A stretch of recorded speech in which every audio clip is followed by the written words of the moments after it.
अस्सलाम वालेकुम। आज का हमारा टॉपिक है मियोसिस 2। लेक्चर को स्टार्ट करने से पहले मैं बताती चलूँ कि आप मेरे channel daily dose of education को लाइक करें, शेयर करें और सब्सक्राइब करें और बेल आइकन पर क्लिक करके और वीडियोस को सिलेक्ट करें ताकि आपको नए आने वाली वीडियोस की नोटिफिकेशन मिलती रहे। तो हमने जो है अपने प्रीवियस टॉपिक में मियोसिस 1 को कंप्लीट किया था। उसके सारे फेजेस हमने देख लिए थे टीलोफेज़ 1 तक। अगर हम टीलोफेज़ 1 की बात करें तो टीलोफेज़ 1 के बाद हमारे पास सेल किस कंडीशन में होता है कि हमारे पास 2 डॉटर सेल्स जो हैं ये बन जाते हैं। एज अ प्रोडक्ट हमें मिलते हैं 2 डॉटर सेल्स। और अगर हम मियोसिस 1 तक की डिप्लॉयड सेल से लेकर अगर हम डायग्रामेटिकली एक पिक्चर ड्रॉ करें तो हमारे पास ये एक डिप्लॉयड सेल था शुरू में, जिसमें हमारे पास मेल और फीमेल की तरफ से क्रोमोसोम्स जो थे वो प्रेजेंट थे।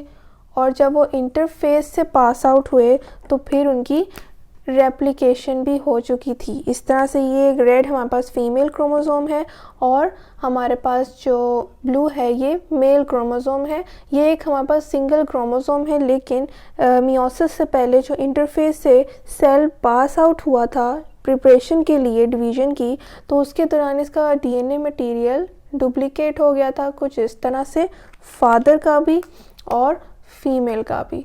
और ये इंटरफेस से पास आउट होने के बाद कुछ इस तरह की सिचुएशन में आ गया था। अब हमारे पास जब मियोसिस 1 हुई तो इस सेल ने 2 डॉटर सेल्स बनाए जो कि हमने अभी देखा टेलोफेज़ 1 के बाद बने। और उसमें हमारे पास जो मदर और फादर के क्रोमोसोम हैं ये एक्सचेंज ऑफ सेगमेंट्स के बाद यानी कियास मेटा फॉर्मेशन के बाद एक दूसरे से मेटाफेज प्लेट बनाकर एनाफेज की कॉन्ट्रैक्शन और इलोंगेशन के साथ सेपरेट हो गए और इन्होंने ऑपोजिट पोल्स पर जाके न्यूक्लियाई बनाए और इवेंचुअली एक दूसरे से सेपरेट हो गए। और ये हमारे पास 2 डॉटर सेल्स बने टीलोफेज़ 1 के बाद।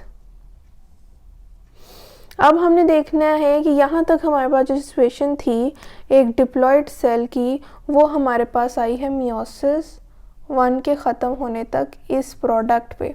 अब हमने देखना है कि ये 2 डॉटर सेल्स इनमें जिसमें हमारे पास हाफ सेगमेंट इस क्रोमोसोमिया मेल का है और इसमें हाफ फीमेल का है, जो कि मियोसिस की इम्पोर्टेंस है कि रिकॉम्बिनेशन या वैरायटी ऑफ जीन्स डेवलप करना।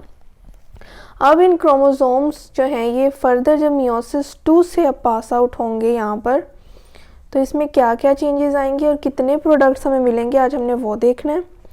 तो जब टीलोफेज़ 1 से पास आउट होने के बाद 2 डॉटर सेल्स बना लेता है हमारे पास, तो ये 2 हमारे पास जो डॉटर सेल्स हैं ये एक स्मॉल इंटरफेस से पास आउट होते हैं। अगर मैं यहाँ लिखूँ ये दोनों डॉटर सेल्स स्मॉल इंटरफेस से पास आउट होते हैं। यानी इसे स्मॉल इंटरफेस क्यों कहा गया है कि ये हमारे पास माइटोसिस के अगर कंपेयर्स में बात की जाए तो उसमें जिस तरह एस फेज़ में रेप्लिकेशन हो रही थी इंटरफेस का सब फेज़ जहाँ पर रेप्लिकेशन ऑफ क्रोमोसोम्स अकर करता है, वहाँ पर स्मॉल इंटरफेस में ये एक्टिविटी नहीं होगी, वहाँ पर क्रोमोसोम्स डुप्लीकेट नहीं होंगे एस फेज़ में। इसके रेप्लिकेशन को इग्नोर करते हुए सेल इंटरफेस को पास करेगा और मियोसिस 2 में एंटर हो जाएगा। मियोसिस 2 हमारे पास जस्ट लाइक माइटोसिस है।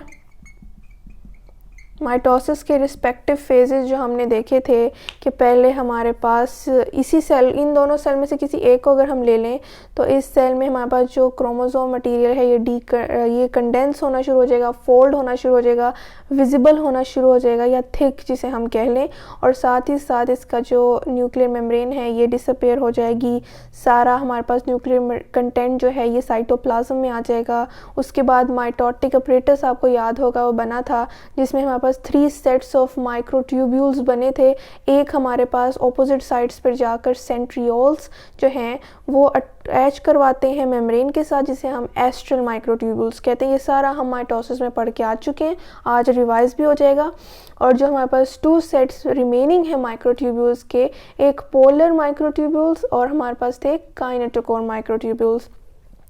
वो हमारे पास at the site of kinetochore, जहाँ पर जिसे हम प्राइमरी कंस्ट्रक्शन एरिया कहते हैं क्रोमोसोम के, वहाँ अटैच हो जाते हैं और पोलर माइक्रोट्यूब्यूल्स इंटरडिजिटेट कर जाते हैं। फिर एनाफेज 2 में आने के बाद ये इलोंगेशन और कंट्रैक्शन अकर होती है, और इलोंगेशन पोलर माइक्रोट्यूब्यूल्स करते हैं और कंट्रैक्शन जो है काइनेटोकोर माइक्रोट्यूब्यूल्स। और फिर ये इक्वेटोरियल प्लेट जो है जो बनी होती है मेटाफेज 2 के दौरान, वो एनाफेज 2 के दौरान एक दूसरे से सेपरेट आउट होने लग जाती है। और फिर हमारे पास इवेंचुअली एक सेल की अगर हम बात करें तो उसके ऑपोजिट पोल्स पर 2 न्यूक्लियाई बनेंगे। अब ये हमारे पास प्रोडक्ट में 2 सेल्स हैं। अगर एक सेल हमारे पास माइटोसिस 2 यानी मियोसिस 2 करेगा जो बिल्कुल माइटोसिस जैसी है, तो हमारे पास कुछ इस तरह का प्रोडक्ट आएगा। इसे हम देख लेते हैं कि एक सेल में एक क्रोमेटिड जो है अब जाएगा, एक क्रोमेटिड, सिंगल सिस्टर क्रोमेटिड, जो कि हम सिंगल नॉन रेप्लिकेटेड क्रोमोसोम भी जिसे हम कह सकते हैं। इस सेल के अंदर जो हमारे पास सिस्टर क्रोमेटिड क्या है, उसमें क्यास मेटा फॉर्मेशन की वजह से जो क्रॉसिंग ओवर हुई है वो है। और उसी तरह ये मियोसिस 2 इस सेल ने कंप्लीट की, तो हमारे पास ये प्रोडक्ट आया जस्ट लाइक माइटोसिस, कि हमारे पास एक सेल से जो 2 हमने देखे बने। उसी तरह जब दूसरा सेल हमारे पास सेम मियोसिस 2 का प्रोसेस करेगा, तो इसने भी 2 सेल्स का प्रोडक्ट बनाना है, उसी तरह से जिस तरह मैंने आपको यहाँ बताया।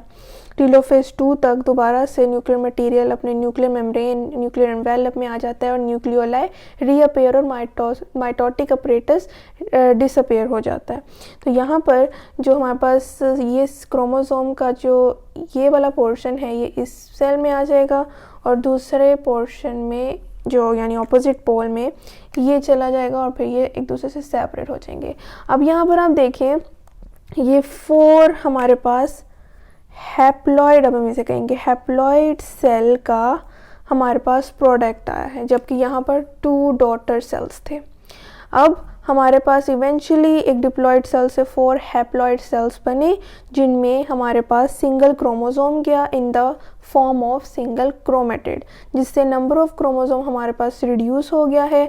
अब हम बात करते हैं मियोसिस की, तो हमने यहाँ पर बात कंप्लीट कर ली कि मियोसिस एक ऐसा प्रोसेस है जिसमें जो कि 2 कंसेक्यूटिव डिवीजन से पास होता हुआ 1 और 2, उसके बाद हमारे पास इवेंचुअली जो प्रोडक्ट बनाता है वो हमारे पास ये है। ये डायग्रामेटिकली आपको मैंने 2 कंसेक्यूटिव डिवीजन्स भी दिखा दी हैं। तो हमारे पास जो प्रोडक्ट आया है, इससे हमें ये पता लगा कि मियोसिस 2 तक जो हमारे पास सारा प्रोसेस है वो हमारी डेफिनेशन से परफेक्ट इंगेज है। अब हमने देखना है कि ये मियोसिस की हमने बात की थी कि ये वैरायटी ऑफ जीन्स के लिए रिस्पॉन्सिबल होते हैं, यानी कि एक डाइवर्सिटी, और हमारी डेली लाइफ में यानी सिबलिंग्स अपने जो है पेरेंट्स से बिल्कुल मैच नहीं करते, एक दूसरे से मैच नहीं करते हैं, एग्जैक्ट कॉपी नहीं होते हैं, एक रेप्लिका नहीं होते। क्यों? क्योंकि आप देख रहे हैं जो 4 हैप्लॉइड सेल्स हमारे पास आए हैं, नंबर 1 कि ये जेनेटिकली एक दूसरे से डिफरेंट हैं, यानी कि इनके आपस में जीन्स उस तरह मैच नहीं कर रहे हैं। किस तरह? इस सेल में हमारे पास जो क्रोमोसोम आया है यानी न्यूक्लियर मटेरियल, वो हमारे पास सारा मदर का है। इसमें जो आया है वो इनका मिक्सचर है फादर और डॉटर का। इस सेल में जो आया है हमारे पास कंटेंट वो सिर्फ फादर का है, जो कि दूसरे सेल में आया है वो हमारे पास दोबारा से मिक्सचर है। तो ये हमारे पास है कि एक डिप्लॉइड सेल से जब 4 हैप्लॉइड सेल बनते हैं वो एक दूसरे से जेनेटिकली मैच ही नहीं करते, जिसकी वजह से जब मियोसिस डिप्लॉइड सेल्स में होती है तो एक डिफरेंट वैरायटी के हमारे पास हैप्लॉइड सेल्स बनते हैं, जो कि फ्यूजन के दौरान एक नया जो है इंडिविजुअल जो कि एग्जैक्ट रेप्लिका नहीं होता है अपने पेरेंट्स का, वो प्रोड्यूस होता है। तो ये हमारे पास इम्पोर्टेंस ऑफ मियोसिस भी हमने कवर अप कर ली इसी लेक्चर में, और मियोसिस 2 भी। आई होप आपको माइटोसिस का लेक्चर इसी लेक्चर में मियोसिस 2 की बेस पे रिवाइज हो गया होगा।